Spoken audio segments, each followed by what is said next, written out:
21শে আগস্টে গ্রেনেড হামলা মামলার চার্জশিট অবৈধ ঘোষণা করলেন হাইকোর্ট। তারেক রহমান, লুৎফুজ্জামান বাবর সহ সব আসামি খালাস। যে চার্জশিটটা দেওয়া হয় সেই চার্জশিটটা আইন বহির্ভূত ছিল, তাই এই চার্জশিটে যারা অন্তর্ভুক্ত ছিল তারা এই মামলা থেকে খালাস পেয়েছেন। রায়ে সন্তুষ্ট খালাস পাওয়াদের পরিবার। পরিকল্পিত হামলায় ফাঁসানোর চেষ্টা হয়েছিল ভারপ্রাপ্ত চেয়ারম্যানকে, বললেন বিএনপি নেতারা। আব্বুর জেলে থাকার বয়স হচ্ছে 17, আমার বয়স হচ্ছে 17, তো আমি অনেক খুশি। আল্লাহর দিকে চেয়েছিলাম বিচারের জন্য, আল্লাহ ন্যায় বিচার করে আমাদের দয়া করেছেন।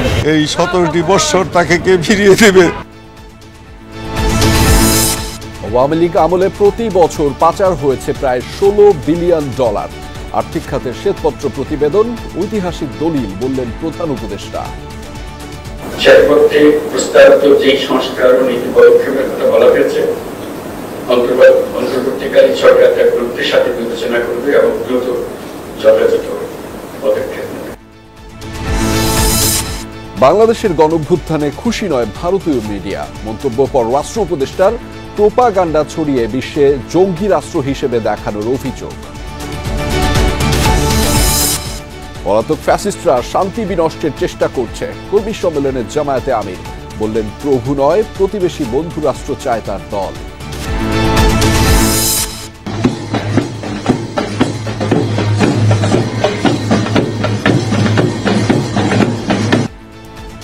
ঢাকা বিশ্ববিদ্যালয়ে বিজয় র্যালি। গণঅভ্যুত্থানের শহীদদের স্মৃতি বুকে গড়ে উঠবে নতুন দেশ, আশা শিক্ষার্থীদের।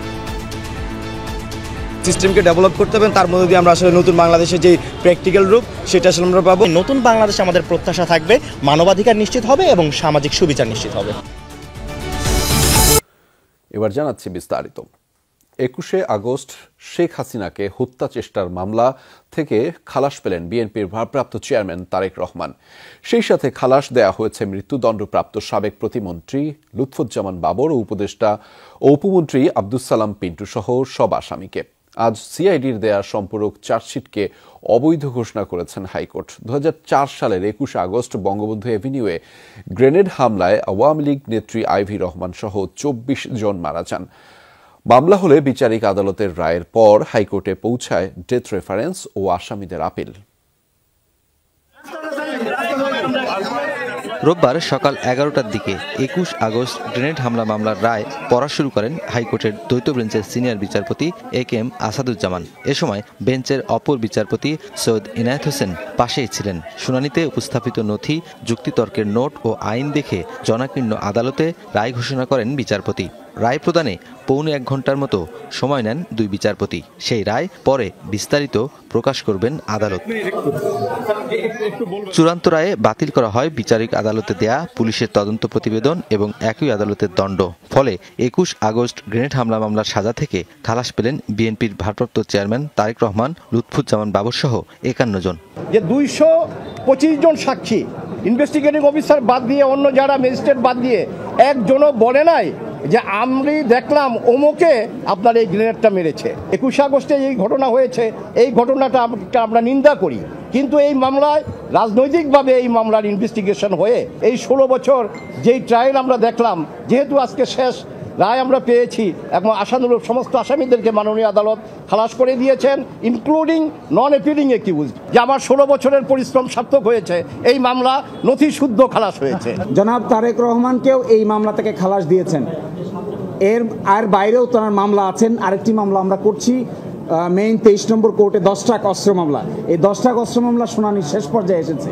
আমরা আশা করব ওই মামলায় একই ধরনের ফলাফল হবে।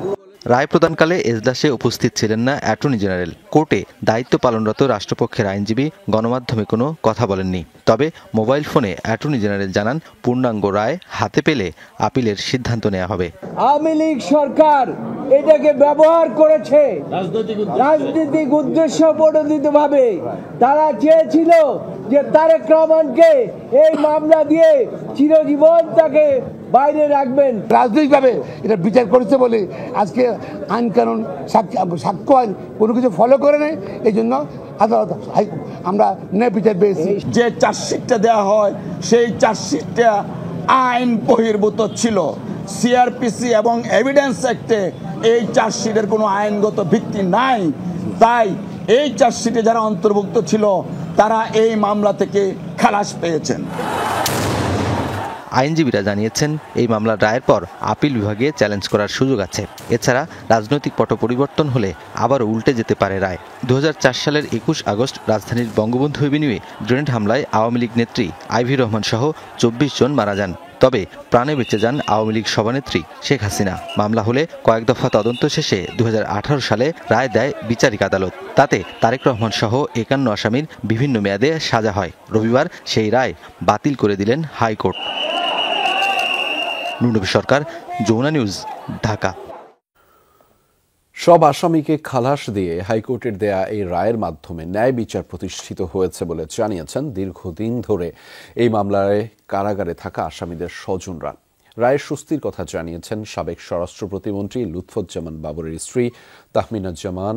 মিথ্যা মামলায় দায় থেকে মুক্তি মিলেছে বলে দাবি করেন সাবেক শিল্প উপমন্ত্রী আব্দুস সালাম পিন্টুর পরিবারও।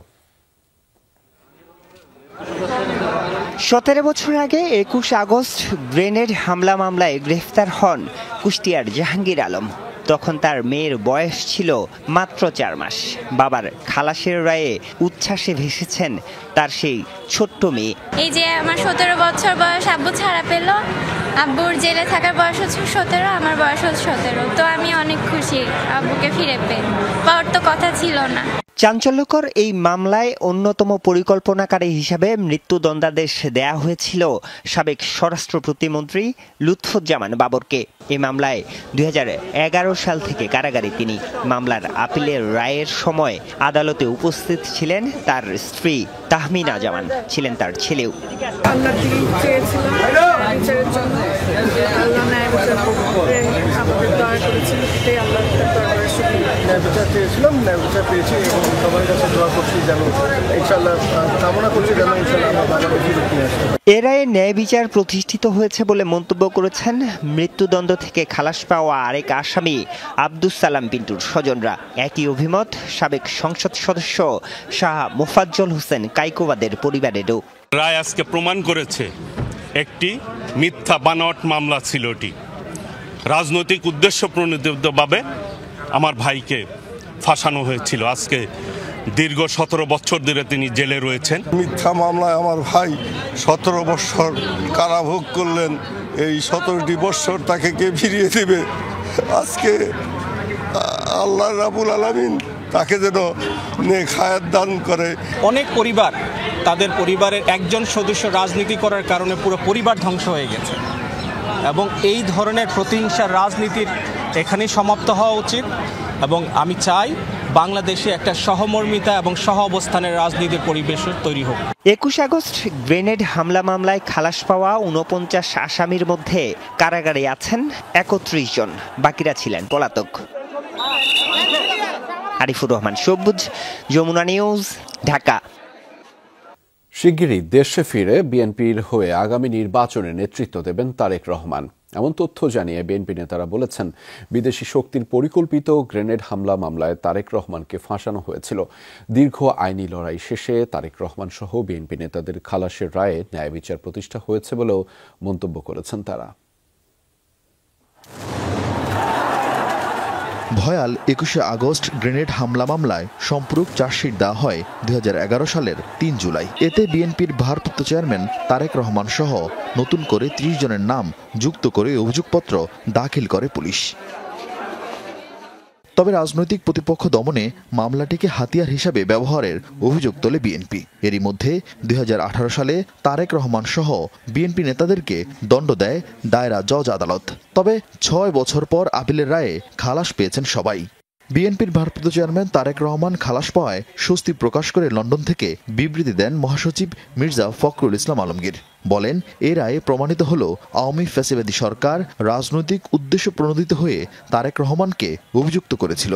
ন্যায় বিচার ভিত্তিক সমাজ ব্যবস্থা। রবিবার রাজধানীতে আলাদা অনুষ্ঠানে বিএনপি নেতারা বলেন, এ রায়ে ন্যায় বিচার প্রতিষ্ঠা হয়েছে। দাবি করেন হামলার পেছনে ছিল বিদেশি শক্তি। সেই গ্রেনেড হামলা কখনোই বিএনপি ইনভলভ ছিল না। একটা বিদেশি শক্তি এই অপকর্মটা করে দেশ নেতৃত্ব খালেদা জিয়া এবং আমাদের নেতা তারেক আজকের বিএনপির অ্যাক্টিং চেয়ারম্যান ওনাকে ফাঁসাতে চেয়েছিল। আপিল বিভাগ যথার্থ বিচার করেছেন, ন্যায় বিচার হয়েছে এবং আমরা দীর্ঘদিন রাজনৈতিক সংগ্রাম এবং ন্যায় বিচারের জন্য যে সংগ্রাম করেছি তার কিছুটা হলেও আজকে প্রতিফলন হয়েছে। বিকেলে মুক্তিযুদ্ধ প্রজন্ম দলের প্রতিষ্ঠাবার্ষিকী উপলক্ষে দলটির নেতাকর্মীদের নিয়ে জিয়া রহমানের সমাধিতে পুষ্পস্তবক অর্পণ করেন স্থায়ী কমিটির আরেক সদস্য ডাক্তার AZM জাহিদ হোসেন। তিনি জানান, আদালত ন্যায় বিচার করায় দ্রুত দেশে ফিরছেন তারেক রহমান। সবগুলো এখনো হয়নি, এখনো বেশ কয়েকটা বাকি আছে। কাজেই আমরা আশাবাদী যে কোনো সময়, যত দ্রুততার সময় আমরা খুবই আশাবাদী উনি বাংলাদেশে ফেরত আসবে। আপিলের রায়ে সন্তোষ জানিয়েছেন বিএনপি নেতাকর্মীরা। বিকেলে তারা নয়াপল্টনে আনন্দ মিছিল বের করেন। আরিফিন শাকিল, যমুনা নিউজ, ঢাকা। শেখ হাসিনার আমলে প্রতি বছর বিদেশে পাচার হয়েছে 2 লাখ কোটি টাকা। 15 বছরে উন্নয়ন বাজেটের 40% অর্থ আত্মসাৎ করেছে আমলারা। এমন পর্যবেক্ষণ উঠে এসেছে শ্বেতপত্র প্রণয়ন কমিটির প্রতিবেদনে। এতে বলা হয়েছে, জিডিপির প্রবৃদ্ধিকে মিথ বানিয়েছিল বিগত সরকার। সরকারি প্রতিষ্ঠানে গজিয়েছিল দুর্নীতির ডালপালা। ক্ষমতার সাথে জোট বেঁধেছিলেন শীর্ষ আমলা ও ব্যবসায়ীরা। অর্থনীতিকে খাদের কিনারায় রেখে দায়িত্ব ছাড়তে হয়েছে শেখ হাসিনা সরকারকে। গত 15 বছরের শাসনামলে ব্যাংকিং খাত নিয়ে প্রশ্ন উঠেছে সবচেয়ে বেশি। দখল হয়েছে আর্থিক প্রতিষ্ঠান। বাজেট বাস্তবায়ন বলতে প্রকল্প কেন্দ্রিক উন্নয়নে আটকে গিয়েছিলেন নীতি নির্ধারকরা। অপকাঠামোর নামে বিদেশি ঋণ অপচয় নজির মিলেছে অহরহ। তাই ক্ষমতার পালাবদলের পরই অর্থনীতি নিয়ে নড়েচড়ে বসে ডক্টর ইউনূসের সরকার। গলদ যাচাই অর্থনীতিবিদ ডক্টর দেবপ্রিয় ভট্টাচার্যের নেতৃত্বে 12 সদস্যের শ্বেতপত্র প্রণয়ন কমিটি গঠন করা হয়। প্রতিবেদন দিতে সময় বেঁধে দেওয়া হয় 90 দিন। সেই ডেডলাইন শেষ হয় রোববার সকালে। প্রধান উপদেষ্টার হাতে চূড়ান্ত প্রতিবেদন তুলে দেয় শ্বেতপত্র প্রণয়ন কমিটি। এর আগে বিভিন্ন মন্ত্রণালয়ের সচিব, সরকারি দপ্তরের কর্মচারী, এনজিও, সুশীল সমাজ, গণমাধ্যম সহ বিভিন্ন ব্যক্তির সাথে প্রায় 50টি বৈঠক করে কমিটি। চূড়ান্ত প্রতিবেদন এসেছে যমুনা টেলিভিশনের হাতে। এতে বলা হচ্ছে, বিগত 15 বছরে উচ্চ জিডিপির প্রবৃদ্ধিকে এক ধরনের মিথ বানিয়ে ফেলেছিল বিগত সরকার। কেননা অর্থনীতির গতির সাথে তথ্য, পরিসংখ্যান ও বাস্তবতার মিল ছিল না। সরকারি বিভিন্ন প্রতিষ্ঠানে ব্যাপ্তি বেড়েছে দুর্নীতির। অনেক ক্ষেত্রে নির্দেশ পালনে বাধ্য ছিলেন আমলারা। শীর্ষ কর্মকর্তা ও ব্যবসায়ীদের কেউ কেউ জোট বেঁধেছিলেন ক্ষমতাসীনদের সাথে। এ সময় সবচেয়ে বেশি লুটপাট হয়েছে ব্যাংকিং খাতে, পাচার হয়েছে বিপুল অর্থ। পাশাপাশি অনিয়মের নজির মিলেছে ভৌত অবকাঠামো, বিদ্যুৎ, জ্বালানি ও আইসিটি খাতে। অর্থনৈতিক শ্বেতপত্র প্রণয়ন কমিটি যে প্রতিবেদনটি চূড়ান্ত করেছে তার আকার কম বেশি প্রায় 400 পৃষ্ঠা। তার কিছু অংশ আমার হাতে এই মুহূর্তে রয়েছে এবং এর শুরুতেই দি ক্লিপ্টোক্রেটিক লিগেসি নামে একটি অনুচ্ছেদ যুক্ত করা হয়েছে এবং সেখানে যদি আমি একটু পড়ে শোনাই, এমন মন্তব্য করা হয়েছে: the short answer lies in unchecked corruption, abuse of public resources and misuse of discretionary power for a decade and a half. The fundamental reason for such misgovernance was predicated by a pervasive lack of democratic accountability originating from the fraudulent national elections of 2014, 2018 and 2024. Such elections, along with disempowering local government elections, gave shape to a very centralized authoritarian government. অর্থাৎ যে ধরনের অনিয়ম এবং বিশৃঙ্খলতা অর্থনীতি সহ নানা ক্ষেত্রে হয়েছে, সেগুলোর সূত্র হিসেবে তারা আসলে নির্বাচনে বিভিন্ন ক্ষেত্রে যে অনিয়ম হয়েছে এবং এই অনিয়ম যে আসলে স্থানীয় সরকার পর্যন্ত পৌঁছে গিয়েছিল, সেটিও কিন্তু এই কমিটি দোষারোপ করেছে। চূড়ান্ত প্রতিবেদনে নানা তথ্য ও পর্যবেক্ষণ তুলে ধরতে সোমবার পরিকল্পনা কমিশনে সংবাদ সম্মেলন করবে অর্থনৈতিক শ্বেতপত্র প্রণয়ন কমিটি। তৌহিদ হোসেন, যমুনা নিউজ, ঢাকা। সাবেক প্রধানমন্ত্রী শেখ হাসিনার আমলে প্রকাশ্যে লুটপাটের মাধ্যমে দেশের অর্থনীতিকে ধ্বংস করা হয়েছে বলে মন্তব্য করেছেন প্রধান উপদেষ্টা ডক্টর মোহাম্মদ ইউনূস। তিনি আজ অর্থনৈতিক শ্বেতপত্র কমিটির এক সভায় এমন মন্তব্য করে বলেন, পাচার করা ঠেকাতে যাদের এসব দেখার কথা ছিল সেসব সংস্থাও নীরব ছিল, এমনকি প্রতিবাদ করার সাহসও করেনি কেউ। দেশে বিদ্যুৎ, জ্বালানি সহ বিভিন্ন উন্নয়ন খাতের দুর্নীতি ও অর্থ পাচারের ভয়াবহ চিত্র তুলে ধরা হয়েছে শ্বেতপত্র কমিটির রিপোর্টে, যেখানে অর্থনীতিবিদ ডক্টর দেবপ্রিয় ভট্টাচার্যের নেতৃত্বে সরকারিভাবে প্রকাশ করা পরিসংখ্যানকেও চরম আতঙ্কিত হিসেবে উল্লেখ করা হয়েছে। আমাদের উত্তরণের সমস্যা, তার চেয়ে অনেক বেশি উন্নয়নের সমস্যা। তো উন্নয়নের সমস্যাগুলোকে মোকাবেলা করার জন্য আগামী দিনে আরেকটু বিকশিত অর্থনীতি গড়ে তোলার জন্য যে কর্মসূচিটি তৈরি করা হচ্ছে সেটার প্রতি জোর দিয়ে বরঞ্চ আমাদের সংস্কারের প্রতি মনোযোগ দেওয়াটা বোধহয় কার্যকর হবে। বিষয়টিকে শুধু উদ্বেগ নয়, এটাকে ঐতিহাসিক শ্বেতপত্র বলেছেন অন্তর্বর্তী সরকারের প্রধান। চূড়ান্ত রিপোর্ট শুধু জনসমক্ষে প্রকাশই নয়, পাঠ্যপুস্তকেও অন্তর্ভুক্ত করা উচিত বলে মন্তব্য করেন তিনি। সম্পদের যে লুটপাট হয়েছে তার দলিল তৈরি করার দায়িত্ব দিয়েছিলাম। আজকে যে শ্বেতপত্রটি আমাদের সামনে আছে তা শুধুমাত্র অতীত বিদ্যমান অর্থনৈতিক পরিস্থিতির মূল্যায়ন করছে না, বর্তমান সরকারের সংস্কারের যে উদ্যোগ নিয়েছে তার ভিত্তিও রচনা করেছে।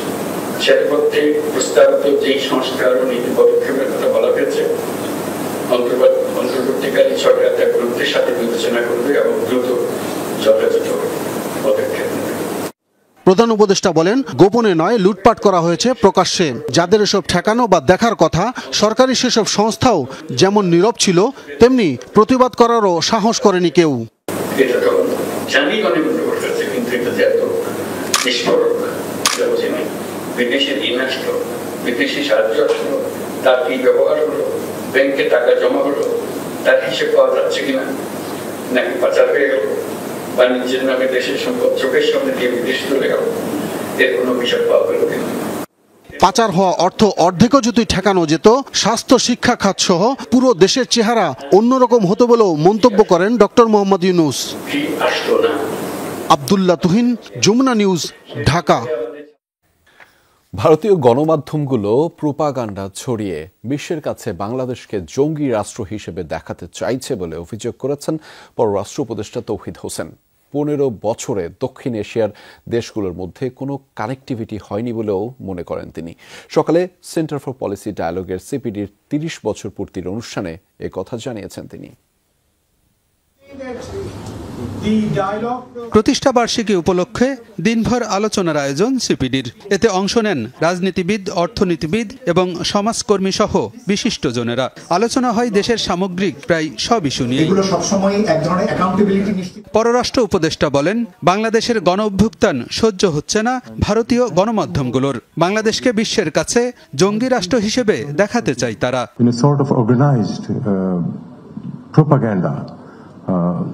Not only in India but all over the world.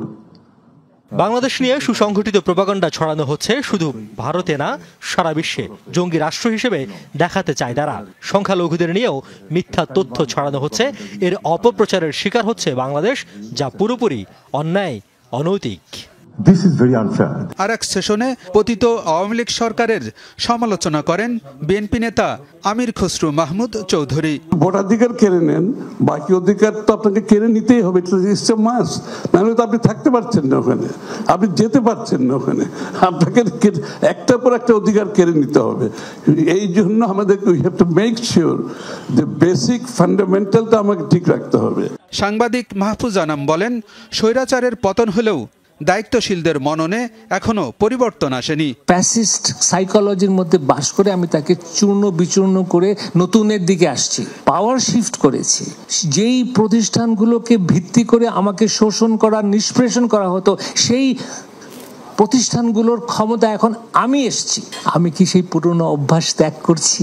দিনভর 6টি সেশনে গবেষণা প্রতিষ্ঠানটির 30 বছরের পথ চলার নানা চ্যালেঞ্জের কথা তুলে ধরেন বক্তারা। ভিডিও বার্তায় সিপিডির কাজের প্রশংসা করেন প্রধান উপদেষ্টা ডক্টর মোহাম্মদ ইউনূস। গণতান্ত্রিক, ন্যায়ভিত্তিক ও জবাবদিহিমূলক সমাজ প্রতিষ্ঠায় সিবিডি সবসময় সচেষ্ট থেকেছে। সাম্প্রতিক ছাত্র জনতার গণ অভ্যুত্থানের মনন সৃষ্টিতে সিবিডির গবেষণা ও জনসচেতনামূলক কার্যক্রম অশেষ ভূমিকা রেখেছে।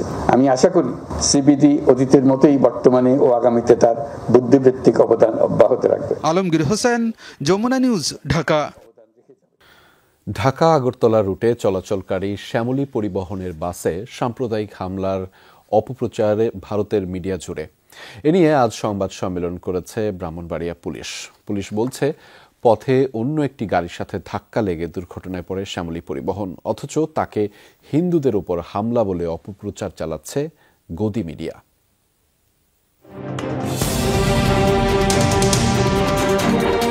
শনিবার দিনভর এই শিরোনামে সংবাদ প্রচার হয় ত্রিপুরা আর পশ্চিমবঙ্গের মিডিয়ায়। তোলপাড়ে পিছিয়ে ছিল না অনলাইন আর পত্রিকাগুলো।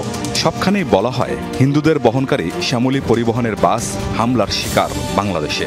এমনকি খোদ ত্রিপুরার মুখ্যমন্ত্রী ছুড়ে দেন একপেশে মন্তব্য। বাংলাদেশে যা হচ্ছে কোনো অবস্থায় এগুলো মানা যায় না। এখনো সময় আছে, শুধরে গেলে ভালো। আদারওয়াইজ তো আমি শুনেছি, আজকে আমি হলে ঢোকার আগেই এই খবরটা আমার কাছে এসছে। আসলে কি হয়েছিল ঘটনাস্থলে জানাতে ব্রাহ্মণবাড়িয়া পুলিশ সংবাদ সম্মেলনে হাজির করে বাসের ড্রাইভারকে। জিজ্ঞাসাবাদ করা হয় সব যাত্রীকে। ঘটনার সময়ের বর্ণনা উঠে আসে ড্রাইভারের কথায়। মানে এটা মারাত্মক সিরিয়াস কিছু, ট্রাক বেরিয়ে যায়, বেরিয়ে গেলে আমি ওকে ওইভাবে সাইড দিয়ে একটু বামে, সিঙ্গেল বামে আইল্যান্ড আছে, একটু বামে গাড়ি আমার পিছনটা ফাঁক হয়ে যায়, আইল্যান্ড আর আমার গাড়ি, আর ওখানে আপনার ওই ব্রেকে কভার করতে পারে না, একটা 3 চাকার ইজি বাইক ঢুকে যায় ভিতরে। বিষয় হয়েছে ওখানে প্যাসেঞ্জার একজন আছে ভিডিও করছিল, মাঝে মাঝে আমার গাড়িতে আসে, তো এই ভিডিও করেছে ঠিক আছে, কিন্তু যে ভিডিওতে যে কথা বলেছে, ওই কথা বলেছে উনি তো আর বাস্তবটা দেখে নাই। আমি তো এরকম একটা ঘটনার পরও মাধবদের থেকে ঢাকা পর্যন্ত হাসতে হাসতে গেছি, পুরা উল্টা, প্যাসেঞ্জারের সাথে কোনো কথাই নাই। এখানে হিন্দু মুসলমান ইন্ডিয়া ভারত এর তো প্রশ্নই আসে না। পথের দুর্ঘটনাকে সাম্প্রদায়িক হামলার রং চড়ানোর এই ঘটনায় নিন্দা জানিয়ে পুলিশ বলছে, দুর্ঘটনা কবলিত দুটি যানবাহনকে তখনই আইনানুগ ব্যবস্থার আওতায় এনে মীমাংসা করা হয়। কথা কাটাকাটি হচ্ছিল, এর মধ্যে উনি আসলেন, আমার সার্জেন্ট, উনি এসে দুই পক্ষের মধ্যে একটা মীমাংসা হয়ে যায়, যে যার মতো করে চলে যায়। 17 জন ইন্ডিয়ান এবং 9 জন হলেন বাংলাদেশি। তো ঢালাওভাবে যেটা বলা হয়েছে এখানে যে ইন্ডিয়ান যে সংখ্যালঘুদের উপর যে উদ্দেশ্যমূলকভাবে আক্রমণ, এটা অত্যন্ত ভুল এবং মিথ্যা। সে হিন্দুদের ওপর লাগাতার অত্যাচারের ঘটনা নিয়ে এবার অপপ্রচারের ঘটনাটি সরকারের ঊর্ধ্বতন মহলে জানানো হয়েছে বলছে জেলা পুলিশ।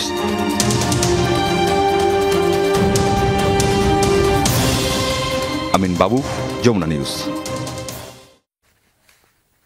B600 TR বাংলাদেশের উচ্চ শক্তি সম্পন্ন একমাত্র রড। শুরু হলো বিজয়ের মাস। ছাত্র অভ্যুত্থানের পর নতুন উদ্দীপনায় উদযাপিত হবে বিজয় দিবস।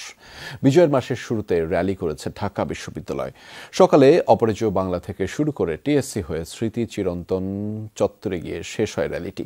এতে অংশ নেন শিক্ষক, শিক্ষার্থী ও বিভিন্ন স্বেচ্ছাসেবীরা। এ সময় জুলাই আগস্টে ছাত্র জনতার আন্দোলনের মধ্য দিয়ে নতুন বাংলাদেশ জাতিকে নতুন করে উদ্দীপনা যোগাবে বলে জানিয়েছেন বিশ্ববিদ্যালয়ের উপাচার্য ডক্টর নিয়াজ আহমেদ খান।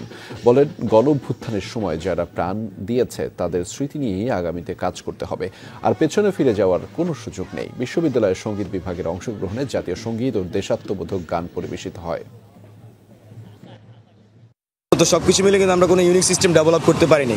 তো আমরা মনে করছি সেই সিস্টেম যেহেতু আমরা ডেভেলপ করতে পারিনি, এটাই মূল সমস্যা, এবং এই সিস্টেমকে ডেভেলপ করতে হবে। তার মধ্যে দিয়ে আমরা আসলে নতুন বাংলাদেশের যে প্র্যাকটিক্যাল রূপ সেটা আসলে আমরা পাবো। নতুন বাংলাদেশে আমাদের প্রত্যাশা থাকবে যাতে করে একটি সাম্যের সমাজ প্রতিষ্ঠিত হয়, যেখানে সকল মানুষের মানবাধিকার নিশ্চিত হবে এবং সামাজিক সুবিচার নিশ্চিত হবে। দায় এবং দায়িত্ব অনেক বেড়ে গেছে। আমাদের পিছনে যাবার আর কোনো পথ নেই। সবাইকে নিয়ে আমরা এই বিজয় মাসের শুরুতে অঙ্গীকার করছি, সবাইকে নিয়ে আমরা আমাদের দেশটাকে এগিয়ে নেব, যার যার পর্যায় থেকে তার দায়িত্ব পালন করব। পলাতক ফ্যাসিস্টরা দেশের শান্তি পরিবেশ নষ্ট করতে দফায় দফায় বিশৃঙ্খলা সৃষ্টির চেষ্টা করছে বলে অভিযোগ করেছেন জামায়াতে আমির ডক্টর শফিকুর রহমান। বলেন, আওয়ামী লীগ পরিকল্পিতভাবে দেশকে ধ্বংস করেছে, দেশের সম্পদ বিদেশে পাচার করেছে। জামাত ক্ষমতায় গেলে কাউকে জোর করে বোরকা পরানো কিংবা পর্দা করাতে বাধ্য করা হবে না বলেও জানিয়েছেন জামায়াতে আমির। আজ ফরিদপুর, নওগাঁ ও খুলনায় 3টি কর্মী সম্মেলনে যোগ দেন তিনি। এরা রাজ্য কায়েম করলে সবাইকে জোর করে কালো বোরকা পরাবে না, জোর করে কাউকে কালো বোরকা পরানো হবে না, বরঞ্চ মনের খুশিতে মর্যাদার প্রতীক হিসাবে যারা পড়তে চায় পড়বে। আলহামদুলিল্লাহ, অন্য ধর্মের যারা আছে তাদেরকে আমরা জোর করে পর্দা কীভাবে পড়াবো? তারা তো এই ধর্মের উপর ইমানই আনে না। তো তারা যারা ইসলামের উপর ইমান নেয় তাদের উপর কি ইসলামের পর্দা বাধ্যতা? তাদের উপরে জোর কাটানোর অধিকার আমাদেরকে কে দিয়েছে? ফরিদপুর সরকারি রাজেন্দ্র কলেজ মাঠে জামাতের কর্মী সম্মেলন। লাখো মানুষের জনসমুদ্রে পরিণত হয় কলেজ প্রাঙ্গণ। প্রধান অতিথির বক্তব্যে জামাত আমির বলেন, 5 আগস্টের পর দেশে শান্তির পরিবেশ তৈরি হয়েছিল, তবে তা নষ্ট করতে ফ্যাসিস্টরা দফায় দফায় বিশৃঙ্খলা সৃষ্টির চেষ্টা করে যাচ্ছে। জামাত আমির বলেন, আওয়ামী লীগের সময় জামাত সবচেয়ে বেশি ফ্যাসিজমের জাতাকলে পিষ্ট হয়েছে। ঘরবাড়ি বুলডোজার দিয়ে গুড়িয়ে দেয়া সহ অসহ্য নির্যাতনের পরও কারো উপর জুলুম করেনি। জামাতে ইসলামের নেতৃবৃন্দের বাড়িঘর বুলডোজার দিয়ে খতম করে দেওয়া হয়েছে। এটা অন্য কোনো দলের ক্ষেত্রে ঘটেনি। তাহলে আমাদের কষ্টের মাত্রাটা কেমন ছিল চিন্তা করুন। কিন্তু আমরা বলেছি না, আল্লাহ তাআলা একটা ইতিবাচক পরিবর্তন এনে দিয়েছেন। হিংসার রাজনীতির বিস্তৃতি আমরা ঘটাতে চাই। খুলনায় খান জাহান আলী থানা জামাত আয়োজিত সম্মেলনে জামাত আমির বলেন, প্রভু নয় বন্ধু প্রতিবেশী রাষ্ট্র চাই তার দল। হাজার হাজার লাখ লাখ মামলায় কোটি কোটি মানুষকে মামলার জালে বন্দী করেছে। ঘরে বাইরে মানুষের শান্তি এবং নিরাপত্তা কেড়ে নিয়েছে। কার্যত বাংলাদেশকে একটা বৃহত্তর কারাগারে পরিণত করেছিল। এরা ছিল বেপরোয়া। এরা না আল্লাহকে ভয় করেছে, না মানুষকে সম্মান এবং সমীহ করেছে। এরা মানুষকে মানুষ গণ্য করে নাই। ডাক্তার শফিকুর রহমান বলেন, বিগত 15 বছরে একটি দল দেশকে এলোমেলো করে দিয়েছে। এজন্য এখন জাতীয় ইস্যুগুলোতে জনগণের ইস্পাত কঠিন ঐক্য প্রয়োজন বলে জানান তিনি। শামীম রেজা, যমুনা নিউজ, খুলনা। রাজনৈতিক প্রভাব মুক্ত ও গণমুখী প্রশাসন গঠনে সুপারিশ করবে জনপ্রশাসন সংস্কার কমিশন। কমিশনের সদস্য ছাত্র প্রতিনিধি বলেছেন, সচিবরা রাজনৈতিক বক্তব্য দিতে পারবে না, আইন ও বিধি অনুযায়ী কাজ করতে হবে তাদের। অন্যদিকে কমিশন প্রধান বলেছেন, সরকারি কর্মচারীদের কাজে সাধারণ মানুষ অসন্তুষ্ট। আস্থা ফেরাতে কাঠামোগত সংস্কারের সুপারিশ করবে কমিশন। এতে সেবা খাতে দুর্নীতি ও হয়রানি কমাতে জোর দেওয়া হবে বলে জানিয়েছেন জনপ্রশাসন সচিব।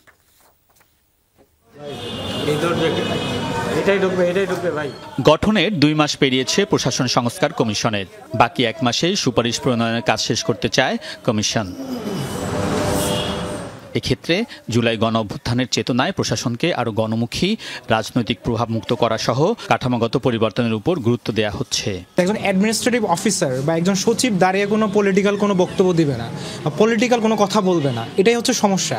তো সে সবসময় সে মানুষের কাছে, জনগণের কাছে দায়বদ্ধ থাকবে এবং জনগণ যেটা চায় তার যে জব ডেসক্রিপশনে যে কাজটা দেওয়া আছে সেই কাজটাই করবে। প্রথম শ্রেণীর কর্মকর্তাদের ক্যাডার বলা এবং জেলা প্রশাসক শব্দ নিয়ে নেতিবাচক ধারণা আছে সাধারণ মানুষের। বিষয়টি স্বীকার করে জনপ্রশাসন সচিব বলছেন, এক্ষেত্রে শব্দগত সংস্কারের সুপারিশ করা হবে। ক্যাডার শব্দটা বাদ দিয়ে যার যে service, civil service administration, civil service health, civil service agriculture like this, এটা একটা আমাদের বড় সংস্কার। আমি মনে করি এটাতে অনেকের মেন্টাল স্যাটিসফ্যাকশন হবে। যেমন জনপ্রশাসন না বলে জনসেবা বলা যায় কিনা।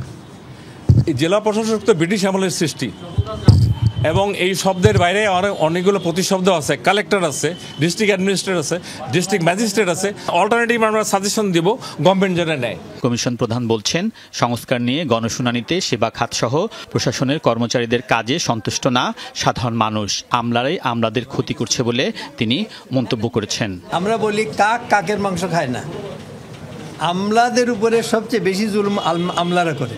একজন যদি আমলা সত্যিকারভাবে কাজ করতে চায় তাইলে তাকে রিস্ক নিয়ে বেশ কিছু কাজ করতে হয়, সাহসের সঙ্গে করতে হয়। সেইটা যাদের সাহস নাই সে তাড়াতাড়ি নতজানু হয়ে যায়। তা আমি কোনোদিন নতজানু হয়ে চাকরি করি না, কেউ আমাকে রগড়া দিতে পারেনি। মুহিত চৌধুরী বলেন, নির্ধারিত সময়ে সুপারিশ জমা দেবে কমিশন, কতটুকু গ্রহণ করবে তা সরকারের সিদ্ধান্ত। জাল ফেললে অনেক মাছই জালের মধ্যে আটকে পড়ে যাবে, কিছু বের হয়ে যেতে পারে, এটা আনঅ্যাভয়েডেবল। আলমগীর স্বপন, যমুনা নিউজ, ঢাকা। চট্টগ্রাম অর্থঋণ আদালতে এস আলম গ্রুপের বিরুদ্ধে ১,৯৬৪ কোটি টাকার ঋণখেলাপি মামলা দায়ের করেছে জনতা ব্যাংকের জীবন বীমা কর্পোরেট শাখা। আদালত মামলাটি গ্রহণ করে গ্রুপটির মালিকানায় থাকা ফার্স্ট সিকিউরিটি ইসলামী ব্যাংক ও আল আরাফা ইসলামী ব্যাংকের প্রায় ৭ কোটি ৪৩ লাখ শেয়ার হস্তান্তরের নির্দেশনা দিয়েছেন। রোববার সকালে চট্টগ্রাম অর্থ ঋণ আদালতের বিচারক মুজাহিদুর রহমানের আদালতে এই মামলা দায়ের করা হয়। মামলায় এস আলম গ্রুপের অঙ্গ প্রতিষ্ঠান গ্লোবাল ট্রেডিং কর্পোরেশনের ১,৯৬৪ কোটি টাকা ঋণ খেলাপির দায়ে সাইফুল আলম মাসুদ, তার স্ত্রী ফারজানা পারভিন, ভাই আব্দুস সামাদ লাবু সহ ১০ জনকে আসামি করা হয়েছে। জনতা ব্যাংকের জীবন বীমা শাখা থেকে এস আলম গ্রুপের মোট ঋণের পরিমাণ ৮,২১৬ কোটি টাকা, যা এ শাখার মোট ঋণের ৯০%। ঋণ প্রদানের সময় যথাযথ নিয়ম পরিপালন করা হয়েছিল কিনা তা খতিয়ে দেখতে দুদককে নির্দেশনাও দিয়েছেন আদালত। ঋণ আদায়ে গ্লোবাল ট্রেডিং কর্পোরেশনের নামে থাকা সব সম্পত্তি পর্যায়ক্রমে নিলামে তোলা হবে বলেও জানিয়েছে ব্যাংকটির কর্মকর্তারা। সাইফুল আলমের ফার্স্ট সিকিউরিটি ব্যাংকের যা সিকিউরিটি আছে তা সবগুলো করে শেয়ার। আর ৬ নম্বর বিবাদী হলো আব্দুস সামাদ লাবু, ওনার যত শেয়ার আল আরাফা ব্যাংকে আছে এগুলি সব ক্রোকের নির্দেশ দিয়েছেন। নারীদের জন্য কার্যকর গণমাধ্যম তৈরির জন্য মালিক, সম্পাদক সহ সব পক্ষকে একযোগে কাজ করতে হবে। কর্মক্ষেত্রে নারীদের নিরাপত্তা এবং অধিকার নিশ্চিত করতে পারলে গণমাধ্যমে নারীদের অংশগ্রহণ বাড়বে। পাশাপাশি নারীদেরও নিজেদের দক্ষতা এবং যোগ্য করে গড়ে তুলতে হবে। এমন সব মত এসেছে গণমাধ্যমে নারীদের কর্মপরিবেশ নিয়ে এক সেমিনারে। পাশাপাশি সমাজ নারীদের সাংবাদিক হিসেবে গ্রহণ করার জন্য কতটুকু প্রস্তুত, এমন প্রশ্ন ওঠে। একটা সময় গণমাধ্যমে নারীদের অংশগ্রহণ ছিল হাতে গোনা। এক দশকে পরিস্থিতি বদলে গেছে অনেকখানি, কিন্তু এখনও সেটি নারী পুরুষ সমতা থেকেও অনেক দূর। এর কারণ খুঁজতে গিয়ে এসেছে নানা মত। আর যারা কাজ করছেন তারাও কি ভূমিকা রাখতে পারছেন সমানভাবে? রাজধানীর ডেইলি স্টার ভবনে এমআরডিআই আয়োজিত সেমিনারের বক্তারা বলেন, জেন্ডার সমতায় শুধু আইন নয়, বাস্তবে পরিণত করতে হবে নীতিমালা। Gender mean does not only women's rights, male or female নিয়ে কথা বলবেন। Gender means there are so many gender and you have to include them. নারী কর্মীর অংশগ্রহণের সঙ্গে সঙ্গে বারবার দক্ষতা যোগ্যতার কথাটা আছে। আমরা যারা সাইন করেছি প্রতিটি লাইন শব্দ দেখে সাইন করেছি, এবং আমরা যারা এটা বাস্তবায়ন করব প্রতিটি লাইন শব্দই প্রায় এটাকে লঙ্ঘন করব। নারীদের নিজেদের গড়ে তুলতে হবে দক্ষ করে, পরিবারকেও হতে হবে সাপোর্টিভ। যদি বাসা থেকে কিংবা পুরো সমাজ থেকে যদি আমাদের সহযোগিতাটা আমরা পাই, তাহলে এই জেন্ডার ব্যালেন্সের যে কথা আসছে কিংবা নারীদের যেই সনদটা এখানে তৈরি করা হয়েছে, আমরা যেটাতে সাইন করেছি, সেই জায়গায় আমাদেরও বাস্তবায়ন করতে অনেক সুবিধা হয়। আমাদের নারী সহকর্মী যারা আছে তাদেরকেও আরও বেশি কমিটেড হতে হবে, আরও বেশি ডেডিকেটেড হতে হবে নিজের কেরিয়ারের ব্যাপারে। অধিকাংশ পত্রিকা গণমাধ্যম হাউস চলে একটা খুবই স্বৈরাচারী কায়দায়। সেখানে সাধারণ সংবাদ কর্মী, রিপোর্টার, তারা কিন্তু সেখানে সাবালটার্ন এবং তাদের অবস্থা নারীর মতোই। এই জায়গাটা ডেমোক্রেটাইজেশন না হলে নারীর জন্য সেটা ভয়াবহ। যারা এটা বাস্তবায়ন করবেন তারাই বলুন যে তাদের সমস্যা কি হয়েছে এবং তারা সেটা কিভাবে সমাধান চান। গণমাধ্যমে নারীদের অংশগ্রহণ কিছুটা বাড়লেও এখনও নারীদের সাংবাদিক হিসেবে গ্রহণে কতটুকু প্রস্তুত সমাজ? সব অফিসেই নারী সাংবাদিক আছেন এবং তারা তাদের জায়গা থেকে চ্যালেঞ্জিং ভাবে কাজটা করছেন এবং তারা কিন্তু দক্ষ এবং যোগ্য, এবং কোনো ক্ষেত্রে অনেকের চাইতে বেশি যোগ্য। শুধু নারীরা অংশগ্রহণ করলেই হবে না, এখানে পুরুষদের আরো বেশি গুরুত্বপূর্ণভাবে এবং আরো বেশি সংখ্যায় এগিয়ে আসতে হবে, যাতে করে সামাজিক যে বৈষম্যহীন একটা ব্যবস্থায় সেটা আরো বেশি প্রগাঢ়ভাবে দেখা যায়। আমরা আমাদের কর্মক্ষেত্রে যোগ্যতা, কর্মদক্ষতা এবং নেতৃত্বের গুণ আছে কিনা সেটা আমরা বিবেচনা করব। তার জেন্ডার দিয়ে কোনো রকমের বৈষম্য করব না। ওয়েস বোর্ড দেওয়ার সময় নারী পুরুষ সমান অংশগ্রহণের শর্ত দেওয়ার দাবি ওঠে আলোচনা সভায়। শাকিল হাসান, যমুনা নিউজ, ঢাকা।